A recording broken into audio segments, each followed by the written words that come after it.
Il n'y a pas de volonté, il n'y a pas de concertation. Je veux dire, à aucun égard, j'ai été poussée à faire de la politique malgré moi, pas plus que mes deux tantes Marie-Caroline et Marine, et pas plus que d'ailleurs je n'impose la politique à mes enfants. Je pense que c'est omniprésent dans nos vies. On est élevé dans une certaine logique de devoir de service au pays qui doit probablement susciter des vocations diverses et qui nous inscrit dans une forme d'héritage.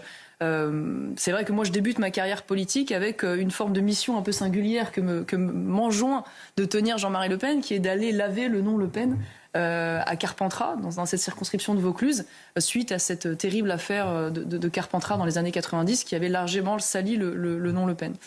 Ce qui est vrai, c'est que la particularité de notre famille, c'est qu'on a toujours fait... On nous appelle le clan, et plutôt qu'une famille. Je trouve que ce terme est plutôt valorisant parce que c'est vrai qu'on a toujours fait bloc ensemble, même si tout le monde n'est pas engagé en politique.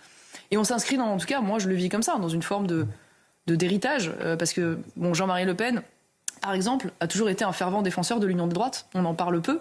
Et il y a eu des unions des droites qui ont abouti avec le RPR ou avec l'UDF. On pourrait parler de Dreux au municipal en 83, qui est l'un des premiers succès du Front National. On pourrait parler, évidemment, je crois que c'était en 85, des alliances qu'il y avait eu dans un certain nombre de régions où il y avait eu des vice-présidents FN, en PACA notamment et en Languedoc-Roussillon. On pourrait parler de 98, où il y a 5 présidents de région UDF qui sont élus avec les voix du Front National. Donc, avant, par ailleurs, que le couperet ne tombe et que l'alliance avec le FN devienne un interdit pour un bon moment. Eh bien, pour une raison simple, c'est que c'est Chirac qui s'oppose à ça. C'est la guerre à l'époque, souvenez-vous, entre Édouard Balladur, qui lui était plutôt favorable à des alliances avec le Front National, et Jacques Chirac, qui était très largement opposé. Ces alliances prennent fin définitivement en 98, mais elle a toujours été présente. Il y a toujours eu cette volonté d'union. Et moi, évidemment, je m'y retrouve. On pourrait parler des questions économiques. Jean-Marie Le Pen aimait se qualifier de Reagan français. Il l'avait d'ailleurs rencontré. Ses premiers engagements politiques, c'est auprès de Poujade. Donc c'est, vous savez, le slogan que l'État retire ses mains de mes poches pour défendre le petit commerçant, le petit artisan.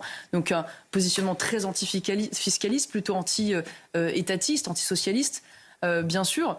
Donc c'est vrai qu'au-delà, on va dire, de la dynastie familiale, il y a des combats qui s'adaptent, bien sûr, mais qui se retrouvent tout au long de nos combats respectifs.